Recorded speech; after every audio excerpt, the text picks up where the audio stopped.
शुक्लांबरधरं विष्णुं शशिवर्णं चतुर्भुजं प्रसन्नवदनं ध्यायेत् सर्वविघ्नोपशान्तयेत्।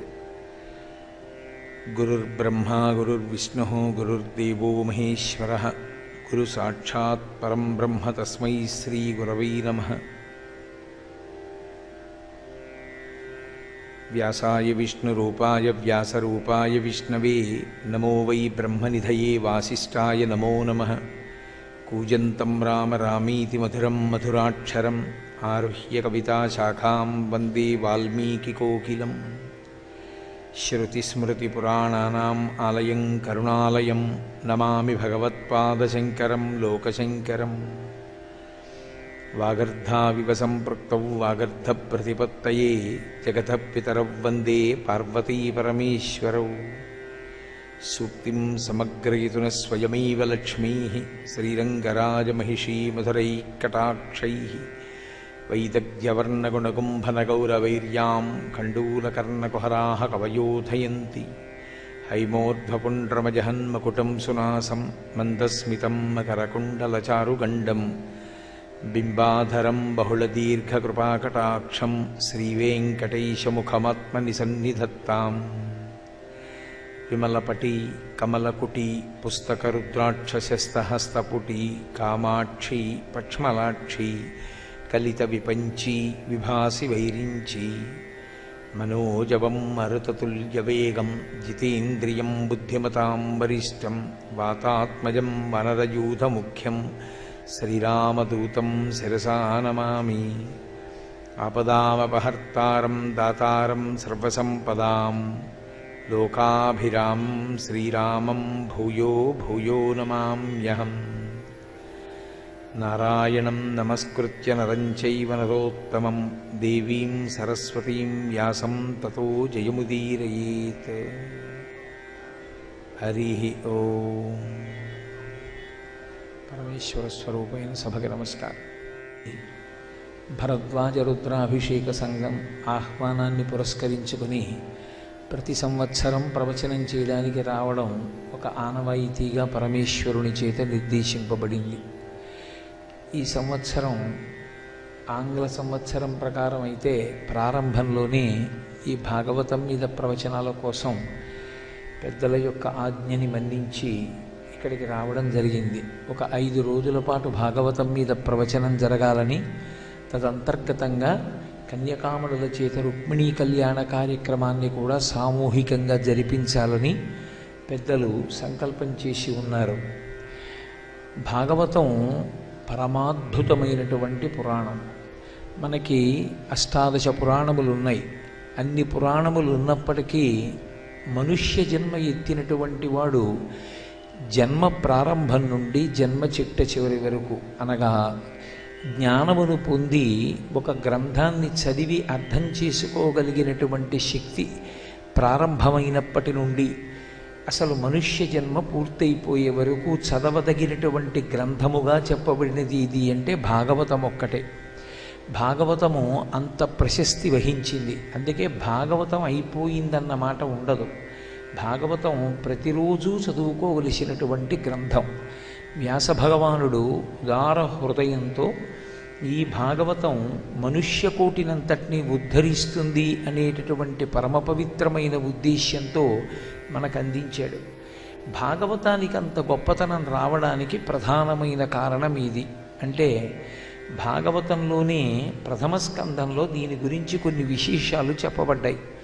శౌనకాది మహర్షులు దీర్ఘసత్రయాగాన్ని నిర్ణయం చేశారు. సత్రయాగము అంటే ఎవరు మహర్షులు అక్కడ ఆ యజ్ఞాన్ని సంకల్పం చేసి చేస్తున్నారో వాళ్లే దానికి యజమానులుగా కూడా ఉంటారు. అటువంటి యాగాన్ని సత్రయాగము అని పిలుస్తారు. మిగిలిన యజ్ఞయాగాది క్రతువులలో సంకల్పం చేసినటువంటి వారు ఒకరు, ద్రవ్యమిచ్చేటటువంటి వారు ఒకరైతే వారి దగ్గర వరుణి పుచ్చుకొని యజ్ఞాన్ని చేసేటటువంటి వారు ఆ వేదభాగమునందు ప్రవేశం ఉన్నటువంటి ఋత్విక్కులు. కానీ సత్రయాగమునందు అలా కాదు. ఎవరు యజ్ఞ నిర్వాహకులో వారే యజమానులుగా కూడా ఉంటారు. అంటే వారే మంత్రపఠనం చేస్తారు. అటువంటి శౌనకాది మహర్షులందరూ కలిసి నైమిషారణ్యంలో ఈ దీర్ఘసత్రయాగాన్ని సంకల్పం చేశారు. ఆ దీర్ఘసత్రయాగం జరుగుతుండగా అక్కడికి సకల పురాణ కోవిదుడైనటువంటి సూత మహర్షి ఇచ్చేశారు. సూత మహర్షికి అర్ఘ్యపాద్యాదులను ఇచ్చి సత్కరించినటువంటి తరువాత వారు ఒక ప్రశ్న వేశారు. అలసులు మందబుద్ధియుతులు అల్పతరాయువులుగ్రరోగ సంకలితులు మందభాగ్యులు సుకర్మములివ్వియు చెయ్యజాలరీ కలియుగమందు మానవులు కావున ఎయ్యిది సర్వసౌఖ్యమయ్యలవడు ఏమిటంబడము ఆత్మకు శాంతి మునీంద్ర చెప్పవే. వాళ్ళు కలియుగంలో ఉండేటటువంటి లక్షణాన్నంతటినీ కూడా ఈ పద్యంలో ఆవిష్కరించారు. ఒక్కొక్క యుగానికి ఒక్కొక్క లక్షణం ఉంటుంది. కలియుగానికి ఒక లక్షణం, అందులో దీర్ఘమైనటువంటి ఆయుర్దాయం ఉండదు. మీరు త్రేతాయుగం, ద్వాపరయుగం, కృతయుగం వంటి వాటిలో ఉన్న ఆయుర్దాయాన్ని పరిశీలిస్తే కొన్ని వేల సంవత్సరములు జీవించారు. శ్రీరామాయణ కాలంలో దశరథ మహారాజు గారు 60,000 సంవత్సరముల వయస్సులో రాముడితో మాట్లాడతాడు యవరాజ్య పట్టాభిషేకం గురించి. కలియుగంలో అంత ఆయుర్దాయం ఉండదు. శతమానం భవతి శతాయు పురుషస్యతేంద్రియ ఆయుష్దేవేంద్రియే ప్రతిష్టతి. పూర్ణాయుర్దాయాన్ని అనుభవించాడు అని చెప్పాలి అంటే 100 సంవత్సరములు ఆయుర్దాయం. అటువంటి కలియుగంలో అలసులు, కలియుగంలో ఉండేటటువంటి జనులకు ఉండేటటువంటి ప్రథమ లక్షణం ఏది అంటే అలసత్వము. తమోగుణంతో ఉండి ఏ కార్యాన్ని కూడా ఉత్సాహంగా ఇవాళ చెయ్యవలసినటువంటి కార్యాన్ని ఇవాళ చెయ్యడానికి కానీ, లేదా ఒక పుణ్యప్రదమైనటువంటి కార్యాన్ని కానీ, ధార్మికమైనటువంటి విశేషాన్ని కానీ విలంబనం లేకుండా దాన్ని ఆచరించడానికి కానీ ఉత్సుకతను ప్రదర్శించరు. అందుచేత అలసులు, మందబుద్ధియుతులు. మందబుద్ధి అంటే చాలా తమోగుణంతో కూడుకున్నటువంటి బుద్ధి. పరమేశ్వరుడిచ్చినటువంటి ఆయుర్దాయంలో శాస్త్రము చేత ప్రతిపాదింపబడినటువంటి విషయాన్ని అధ్యయనం చేసి గ్రహించగలిగినటువంటి శక్తి బుద్ధి యందు కొంతకాలము మాత్రమే ఉంటుంది తప్ప అంతకాలము ఉండే అవకాశం లేదు. కానీ ఏ కాలమునందు బుద్ధి వికసనమును పొంది బాగా శాస్త్రము చేత ప్రతిపాదింపబడినటువంటి విషయాన్ని గ్రహించడానికి కావలసినటువంటి అధ్యవసాయముతో ఉంటుందో అటువంటి కాలాన్ని ఇతర విషయముల యందు దుర్వినియోగం చేసేసుకునేటటువంటి లక్షణముతో కూడుకున్న వారై ఉంటారు అని శంకర భగవత్పాదులు భజగోవిందం చేస్తూ అంటారు. బాలస్తావత్ క్రీడాసక్త తరుణస్తావత్ తరుణీసక్త వృద్ధస్తావత్ చింతాసక్త పరసే బ్రహ్మణి కోపినసక్త అంటారు. బాలస్తావత్ క్రీడాసక్త, బాల్యమంతా ఆటలలో అయిపోయింది. తరుణస్తావత్ తరుణీసక్త, యవ్వనం వచ్చిన తరువాత వేరొక పిచ్చిలో వెళ్ళిపోయింది. తరుణస్తావత్ తరుణీసక్త, వృద్ధస్తావత్ చింతాసక్త, వృద్ధాప్యం వచ్చిన తరువాత చింతతో పోయింది. పరసే బ్రహ్మణి కోపినసక్త, ఇంకసలు బ్రహ్మమును తెలుసుకోవడానికి కావలసినటువంటి సమయం ఎక్కడుంది? నరజన్మ సర్వోత్కృష్టమైనటువంటి జన్మ. అందుకే శంకరాచార్యుల వారు జంతూనాం నరజన్మ దుర్లభం అంటారు. అసలు నరజన్మ లభించడం అనేటటువంటిది అంత తేలికైనటువంటి విషయం కానీ కాదు. ఎందుచేత ఈ మాట నేను అంటున్నానంటే, ఏ ఇతర ప్రాణులకు లేనటువంటి విశేషమైనటువంటి లక్షణం ఒకటి నరుడికి ఇవ్వబడింది, అది వాక్కు. వాక్కు చేత నరుడు తరిస్తాడు. ఓ విష్ణు సహస్రనామ స్తోత్రమో, లలితా సహస్రనామ స్తోత్రమో, శ్రీరామనామమో, శివనామమో పట్టుకుని ఆ నామాన్ని ఉచ్చరించినంత మాత్రం చేత ఇతరులకు కలిగినటువంటి కష్టమునందు తాను ఆర్థికమైన సహకారం అందించలేకపోయినప్పటికీ తన వాక్కుల చేత ఉపశాంతి కల్పించి ఆ వాక్కు ద్వారా తరించగలిగినటువంటి శక్తి మనుష్యునకొక్కనికే ఉంటుంది. కానీ అదే వాక్కు మనుష్యుడు ఎక్కువగా దేనికి ఉపయోగిస్తాడు అంటే, ఏదో లౌకికమైనటువంటి ప్రసంగములు చేస్తూ ఎంతసేపు అటువంటి విషయాలు మాట్లాడుతూ వింటూ కాలం పుచ్చడానికి, దానిలో తృప్తిని పొందడానికి భగవంతుడిచ్చినటువంటి విశేషమైన ఉపకరణమైన వాక్కును దుర్వినియోగం చేసుకునేటటువంటి లక్షణము కూడా అంతర్లీనముగా ఉంటుంది. కాబట్టి మందబుద్ధియుతులు, అల్పతరాయువులు, పోనీ ఆయుర్దాయం ఏమైనా దీర్ఘంగా ఉంటుందా? ఇచ్చిన 100 సంవత్సరముల ఆయుర్దాయాన్ని పూర్తిగా బ్రతికినటువంటి వాడు కనపడడు. ఎక్కడో 100కి 1,00,000కి ఒక్కడుంటాడు 100 ఏళ్ళు బ్రతికినవాడు. ఒకవేళ 100 ఏళ్ళు బ్రతికిన 75 సంవత్సరముల తరువాత ధారణ శక్తి ఉంటుందా? చెప్పడం కుదరదు.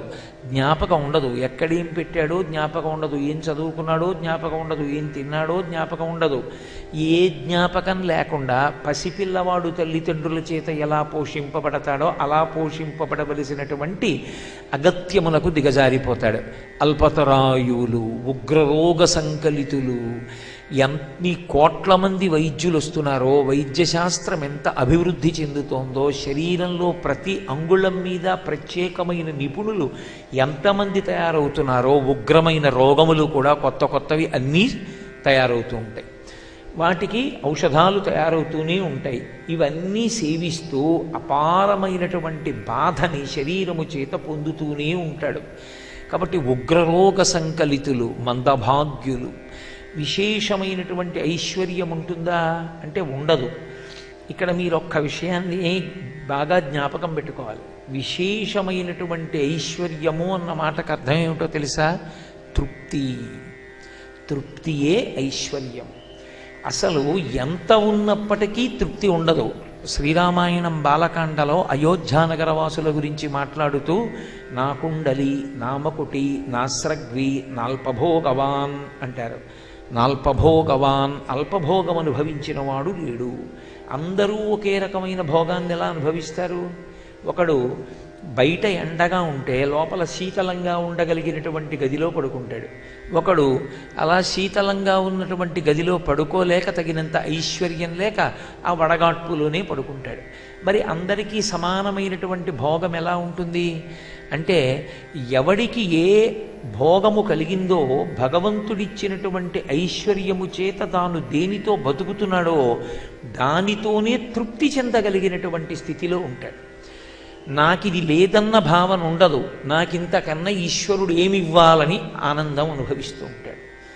చాలామంది ఒక్కొక్క దాన్ని చూసి ఒక్కొక్క దరిద్రం అని అనుకుంటారు. కానీ మనసు పరిపక్వత చెంది ఉండాలి తప్ప అసలు మనిషికి దరిద్రం అనేటటువంటి పదము అన్వయము కాదు. చెవిటివాడు మిగిలినటువంటి మనుష్యులందరినీ చూసి అనుకుంటాడు, వీళ్ళందరూ మూగివాళ్ళు, పాపం మాటలు లేవు అనుకుంటాడు. ఎందుకంటే ఆయనకి వినపడదు కాబట్టి ఆయనకి అది తృప్తి. మిగిలినటువంటి వాళ్ళు పాపం ఆయనకి వినపడదని వీళ్ళు మనం వినగలుగుతున్నామని వీళ్ళు సంతోషిస్తారు. ఎవరికి సంబంధించినటువంటి తృప్తి వారిది తప్ప అసలు ఆ తృప్తితో బ్రతకగలగడం అనేటటువంటి లక్షణం అంకురించిన నాడు, నాకిది లేదన్న భావన లేని నాడు దరిద్రమన్న మాట అన్వయం ఎక్కడవుతుంది?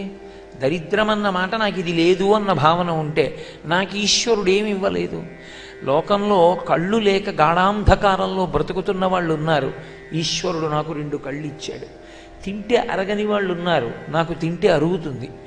చదవలేని వాళ్ళు ఉన్నారు. నేను చదవగలను. మాట్లాడలేని వాళ్ళు ఉన్నారు. నేను మాట్లాడగలను. వినలేని వాళ్ళు ఉన్నారు. నేను వినగలను.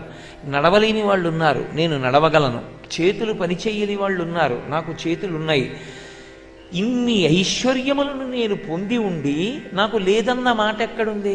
అన్నవస్త్రాదులకు నేను ఒకరి దగ్గర చెయ్యి చాపవలసిన అవసరం లేదు. ఈశ్వరుడు నా అన్నవస్త్రాదులను నేను సమకూర్చుకోగలిగినటువంటి ప్రజ్ఞాపాఠవములను నాకు ఇచ్చాడు. ఇంతకన్నా నాకేమి ఇవ్వాలి? నాకు లేనిది ఏముందన్న భావన ఉన్ననాడు వాడు దరిద్రుడు కాడు. ఎన్ని ఉన్నప్పటికీ ఇది లేదన్న భావన ఉన్నవాడు మాత్రం దరిద్రుడే. అందుకే లోకంలో దరిద్రులైనటువంటి వారు ఎవరైనా ఉన్నారు అంటే ఇద్దరే దరిద్రులు. ఒకడు తినడానికి లేనివాడు, ఒకడు ఉండి తినడానికి సమయం లేనివాడు. వాళ్ళిద్దరూ దరిద్రులేమో కానీ ఇతరులు దరిద్రులు కారు. కాబట్టి అలసులు మందబుద్ధియుతులు, అల్పతరాయువులు, ఉగ్రరోగ సంకలితులు, మందభాగ్యులు. అందుకే కలియుగంలో మీరెవరినైనా ప్రశ్నించండి, ఓ మీ ఇల్లు చాలా ఐశ్వర్యవంతంగా లక్ష్మీప్రదంగా ఉందండి, భగవంతుడు మీకు బాగా ఐశ్వర్యం ఇచ్చినట్లున్నాడు అనండి.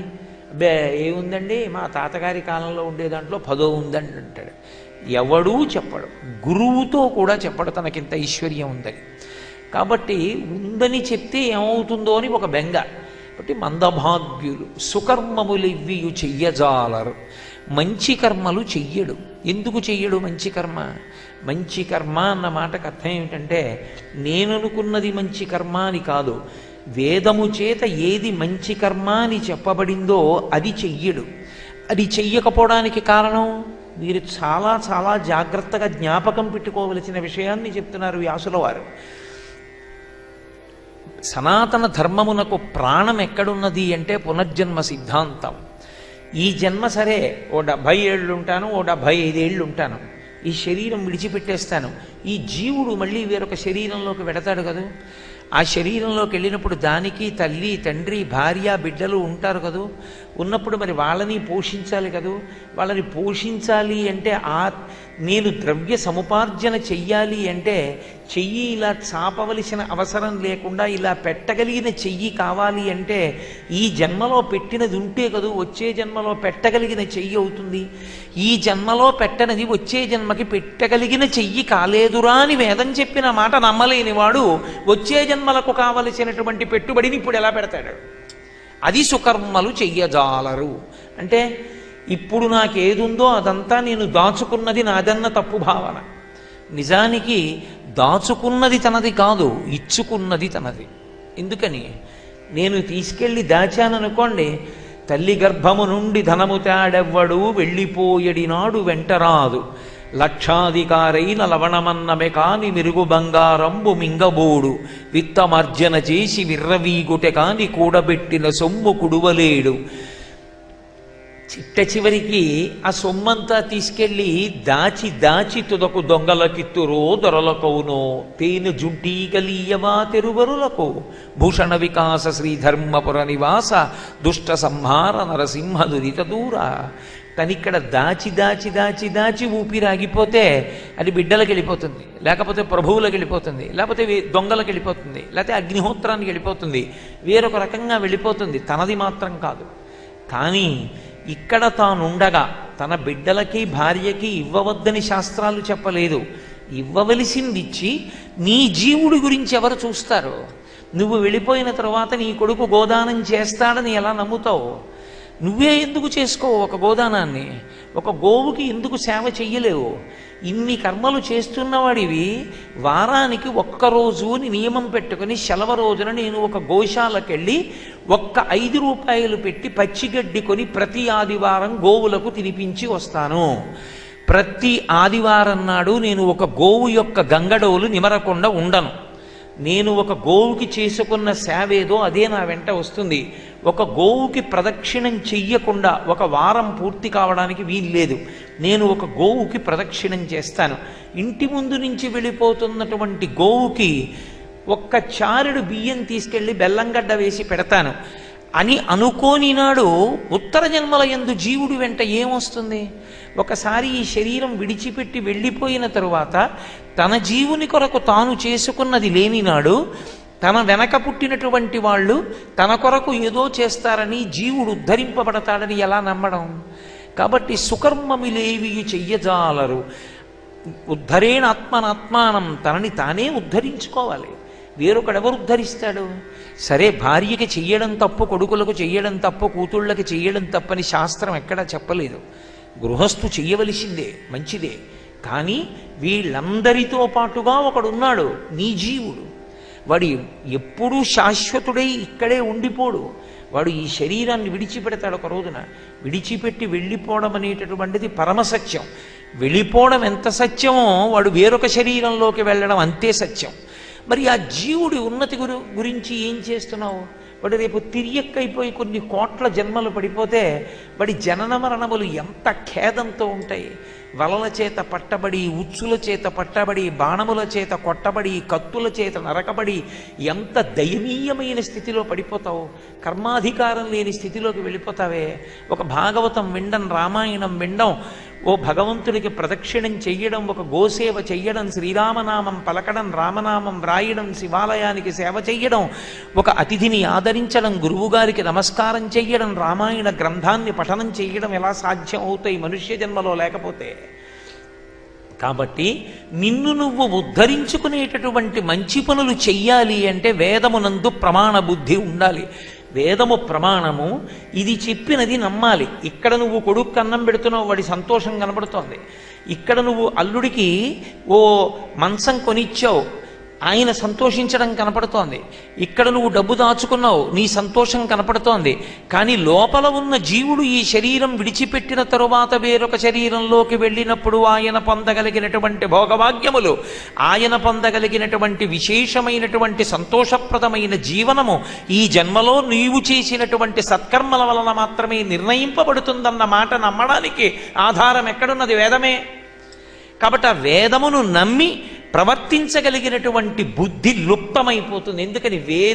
వేదమును అబద్ధమని, వేదము నమ్మరానిదని, వేదము చేత చెప్పబడినటువంటి విషయములు ప్రమాణములని నమ్మవలసిన అవసరము లేదని చేసేటటువంటి బోధలు విశేషంగా ప్రబలిపోతాయి. ప్రబలిపోయిన కారణము చేత వేదము ప్రమాణము అనేటటువంటి బుద్ధి సన్నగిల్లి సత్కర్మలు జరగవు. దీని చేత జీవుడు దరిద్రుడైపోతూ ఉంటాడు. జీవుడు దరిద్రుడై ఇహమునందు భోగమును మాత్రమే అనుభవించి ధర్మమన్న మాట విడిచిపెట్టి, ఆర్జనయందు ధర్మముండదు, వ్యయమునందు ధర్మముండదు, అంత్యమునందు పాపమును మూట కట్టుకుని వెళ్ళిపోతాడు. కాబట్టి సుకర్మములెవ్వియు చెయ్యజాలరు. ఇంత దారుణమైనటువంటి పరిస్థితి దేని వలన కలుగుతుంది అంటే కలిపురుషుని యొక్క ఉద్ధతి వలన. కాబట్టి అలసులు మందబుద్ధియుతులు అల్పతరాయువులు అగ్రలోక సంకలితులు మందభాగ్యులు సుకర్మములెవ్వియు చెయ్యజాలరీ కలియుగమందు మానవులు. కావున ఎయ్యది సర్వసౌఖ్యమయ్యలవడు ఏమిటంబడము ఆత్మకు శాంతి మునీంద్ర చెప్పవే. మహానుభావ, ఏది విన్నంత మాత్రం చేత శాంతి కలుగుతుందో, ఏది వింటే అభ్యున్నతి కలుగుతుందో, ఏది మనుష్య జన్మ ఎత్తినటువంటి వాడు తప్పకుండా విని తీరాలో, ఏది మనుష్యులు వినడం కోసమే ఆవిర్భవించిందో, ఏది బ్రతికున్నంత కాలము విస్మరింపబడకూడదో అటువంటి గ్రంథము ఏది ఉన్నదో, అటువంటి పురాణం ఏది ఉన్నదో అది మా యందు అనుగ్రహ బుద్ధితో మేము పాత్రులమనుకుంటే, మహానుభావ నువ్వు ఈ యాగ ప్రాంగణమునకు విచ్చేసి ఉన్నావు కనుక మాకు ప్రవచనము చేసి మమ్మల్ని ఉద్ధరించవలసినది అని శౌనకాది మహర్షులు సూతుడి ప్రార్థన చేస్తే, సూతుడు నారాయణునకు, వ్యాసునకు, శుకబ్రహ్మకు, శారదకు నమస్కరించి భాగవత కథా ప్రారంభం చేస్తూ భాగవతము యొక్క విశేషమేది అన్నది చెప్పడం ప్రారంభం చేశాడు. లోకంలో ఎన్నో గ్రంథాలు ఉంటాయి, ఎన్నో పుస్తకాలు ఉంటాయి. ఒక్కొక్క పుస్తకం చదువుతున్నప్పుడు ఆ పుస్తకంలో ఉండేటటువంటి పాత్రలతో మనసు సంగము పొంది శాంతినైనా పొందుతుంది, అశాంతినైనా పొందుతుంది, ఉద్వేగమునైనా పొందుతుంది. కానీ జీవునకు అభ్యున్నతి కల్పించగలిగినటువంటి గ్రంథం ఏది అంటే ఒక్క భాగవతమే. ఎందుచేత భాగవతమునకు ఆ శక్తి వచ్చినది అంటే లలిత స్కందము, కృష్ణమూలము, శుకాలాపాభిరామంబు, మంజులతా శోభితమున్,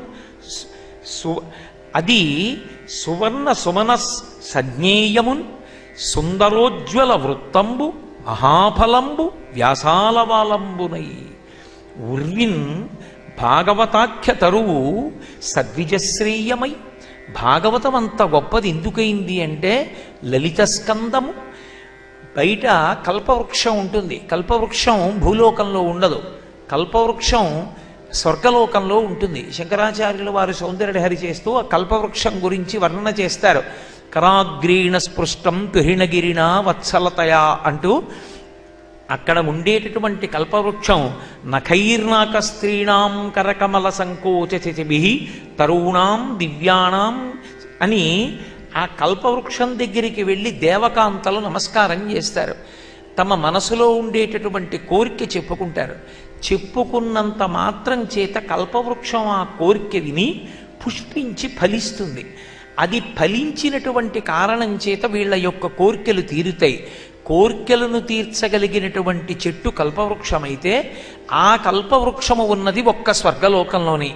నఖైర్నాక స్త్రీణాం కరకమల సంకోచచిభి తరుణాం దివ్యానాం హసతయవతే చిండి చరణౌ ఫలాని స్వస్యేభ్య కిసలయకరగ్రేణ దదత దరిద్రేభ్యో భద్రాం శ్రియమనిశమహ్నాయ దదతౌ అంటారు శంకర భగవత్పాదులు. అటువంటి కల్పవృక్షం స్వర్గలోకంలో ఉంది, మనకి కల్పవృక్షం లేదు. లేదన్న బాధ లేదు. వ్యాసుల వారు మనందరికీ ఒక కల్పవృక్షాన్ని అందించారు. అందుకే భాగవత గ్రంథము లేకపోతే ఇంట్లో పరమేశ్వరుడు అందించినటువంటి కల్పవృక్షాన్ని పోగొట్టుకున్నట్టే. భాగవతం చదివారా చదవలేదా పక్కన పెట్టండి, కనీసం భాగవతం ఇంట్లో ఉండి ఒక పువ్వు వేసి నమస్కారం చేయాలి. అటువంటి భాగవత గ్రంథము లలిత స్కందము, లలితమైనటువంటి స్కందములతో కూడుకుని కల్పవృక్షం ఉంటుంది. లలితమైనటువంటి స్కందములతో 12 స్కందములతో కూడుకుని భాగవత గ్రంథం ఉంటుంది. లలిత స్కందము, కృష్ణమూలము, అక్కడ ఉండేటటువంటి కల్పవృక్షం నల్లని ఆ మానుతో ఉంటుంది. ఇక్కడ ఉండేటటువంటి భాగవత గ్రంథానికి ఏది మూలమో? శ్రీకృష్ణ భగవానుడు మూలమై ఉంటాడు. కృష్ణుడికి రసోవై సహ అని ఒక పేరు, రసాలము అన్న పేరు ఒక్క మామిడి చెట్టుకే ఉంది. రసోవై సహ రాశీభూతమైనటువంటి రసస్వరూపుడు కృష్ణ భగవానుడు.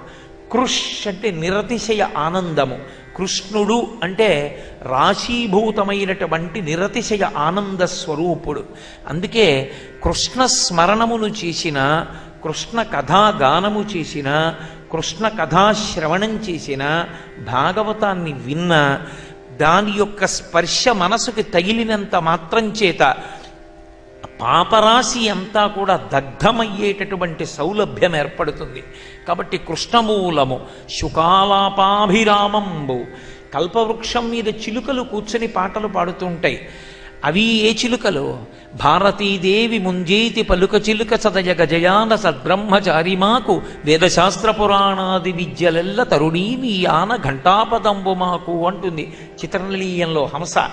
సరస్వతీదేవి ముంజేతి పలుక చిలుక, సరస్వతీదేవి యొక్క భుజం మీద కూర్చునేటటువంటి చిలుకలుంటాయే, ఆ చిలుకలు వెళ్ళి కల్పవృక్షం మీద కూర్చుని కూస్తూ ఉంటాయి.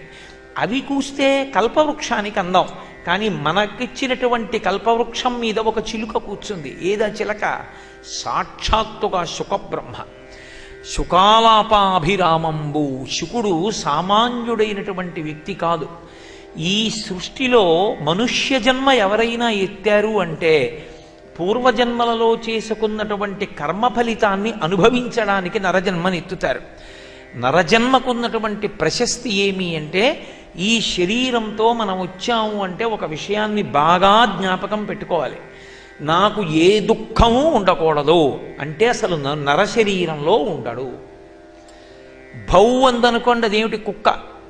మురుగుడు గుంటలో పడుకుందనుకోండి, అది పంది. సుఖము దుఃఖము రెండూ అనుభవించడానికే మనుష్య శరీరం వస్తుంది. అసలు నాకు ఏ దుఃఖము ఉండరాదో అప్పుడు మనుష్య శరీరంలో ఉండడు. అందుకే మనుష్య శరీరంలో ఉండి నాకు ఏ దుఃఖము ఉండకూడదు, ఏ కష్టము ఉండకూడదని అసలు అడగకూడదు. అసలు అలా ఉండదు మనుష్య శరీరానికి.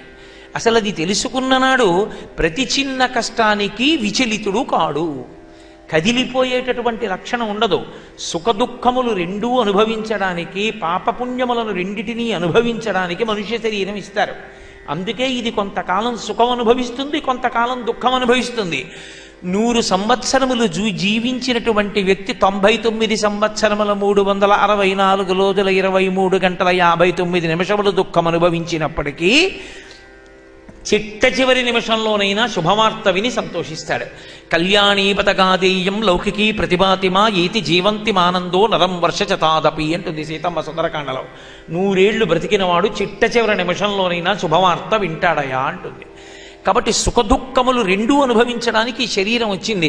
నాకు ఏ కష్టం ఉండకూడదండి, ఎలా కుదురుతుంది? అసలు అది కుదిరే విషయం కాదు. అందుకే కష్టం వచ్చినప్పుడు నివారించుకునే ప్రయత్నం చెయ్యొద్దని నేను మనవి చెయ్యట్లేదు. ఆర్తో